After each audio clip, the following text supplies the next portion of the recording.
Mini enthusiasts, how are you doing? Welcome back. I hope you're well and I hope you're having a great day. Today we're back on the Racing Green and we're going to be putting the rear subframe in and getting it back on all four wheels. So I don't think it's been on all four wheels this year. So it'd be great to get it rolling again and then we can press on and get more stuff done. So I hope you enjoyed today's video. There'll be another video coming up again very soon. So keep a lookout, get subscribed. Hit that bell notification button, give it a thumbs up. If you want to drop me a comment, I'll read all the comments. So thanks for your support. Catch you again soon. Enjoy the video. Right folks, so next steps, we need to get this subframe in now. I've had a couple of days to sleep on it. I don't think I've forgotten anything. It's ready to go back in. I do need to fit the front part of the handbrake cable, clean that up and fit it. You can fit that with the subframe in, but I think it'd be easier to fit it now. And obviously once the subframe's in, we'll then fit the rear shockers.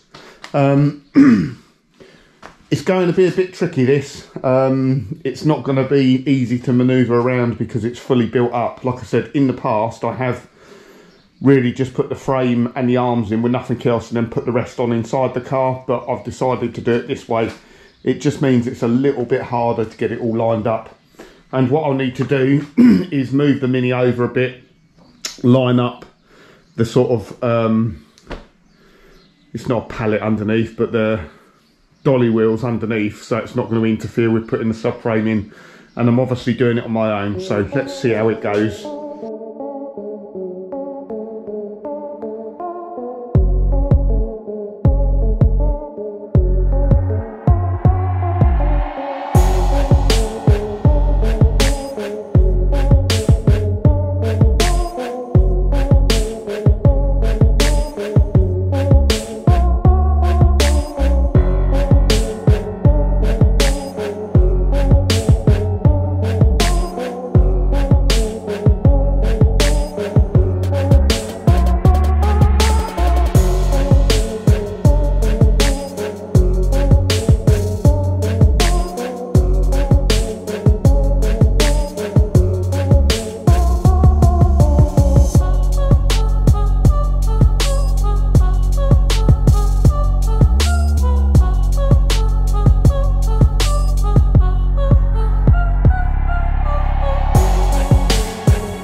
Right, there we go, subframes in. So that was pretty straightforward, to be honest. There was no issues at all lining it up. All went in very, very nicely. Couple of points to note. When you're putting in these cones, they have a bleed nipple on them just for pumping. I mean, to be honest, it's not something you have to grease up every time, but just make sure you've got the bleed nipple orientated so that you can get to it. So like on here, I've put it facing that way. That's towards the exhaust, so that will be a bit of a problem when the exhaust is on the car, but you don't have to grease them up every time. Probably just the once, to be honest. It's just for stopping the threads from seizing up. So that's all together. I've got those Bilstein shocks on. The only thing I did notice, those Bilstein shocks are made for lowered cars by the looks of it, because normally the shock would sag down lower than that, probably another inch and a half lower, but that's as low as the shocks go. So they are for a lowered car, which is not a problem because we will have this. It probably won't be standard ride height, it will be a little bit lower. And then like the whole reason for me spraying the inside of the boot was because I knew that these bolts had to go in first, and of course if you spray it afterwards and those bolts are in paint, then you know that someone's obviously been fiddling around with it.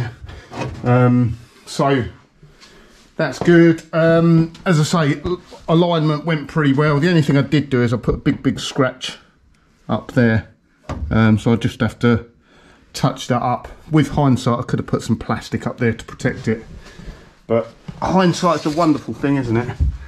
And then underneath, yeah, it's all looking hunky-dory. We've got the handbrake cable all through, got the brake pipe. I need to obviously bend that and make up the union now, but aside from that, almost done under here. Run the fuel lines up, but it's looking pretty good. It's nice to see it all back together again. And this Raptor paint is really good, really hard wearing, so I'm dead pleased with that. Need to find some wheels to put on it, and then we'll get it back down on all fours.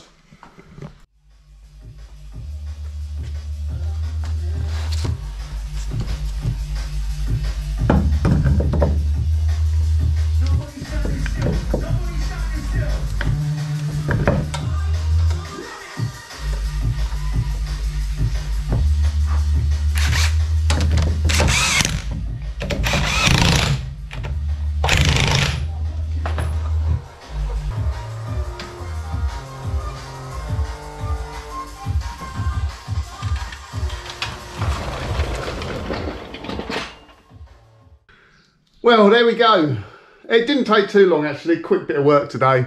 It's back on all four wheels, which I don't think, I need to go back and check, I don't think it's been on all four wheels in 2023. I think I've either had the front subframe out or the rear subframe out. So I'm really pleased. It really feels like there's not much more to do now, but there is lots to do. But obviously all the front end has been overhauled, all the front subframe, all the rear end and subframe has been overhauled, all the welding, the floor pans, the inner seals, the outer seals, the boot floor, the flitch panels, the inner wings, the front end, the doors, the scuttle panel, the closing panels, the rear parcel shelf. It has had a shed load of work done on it, and we're nearly there now. It's nice to start doing some final sort of finishing touches. So I've put the back end in, I've adjusted up the rear brakes, I've greased up the rear radius arms, I've even started cavity waxing. So I use Dynax S50. This stuff is absolutely brilliant, really good. It's a little bit messy, but it dries pretty quickly, so it's just a spray wax. Some spray waxes, you spray them on, and I bought some cheap ones off eBay, and they just never really dry. The whole lot just runs out. I mean, you probably lose about 50% of that in runoff, but you literally spray it on something, and 5 minutes later, it is dry.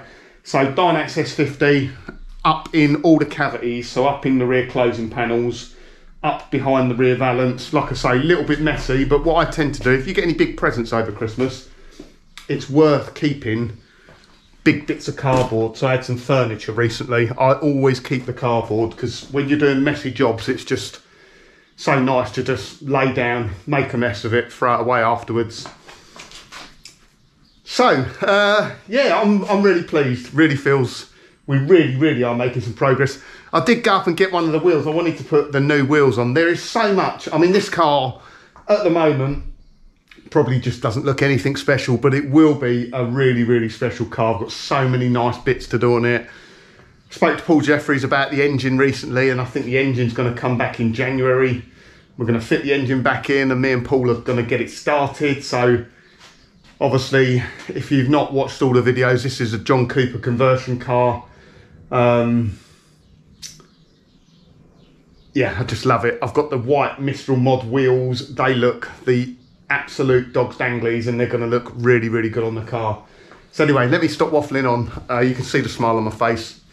Thanks for watching. Thanks for tuning back in again this week. Hope you enjoyed the video. If you did, remember to give it a thumbs up. If you're new here, please do consider subscribing, and I'll catch you again on the next one.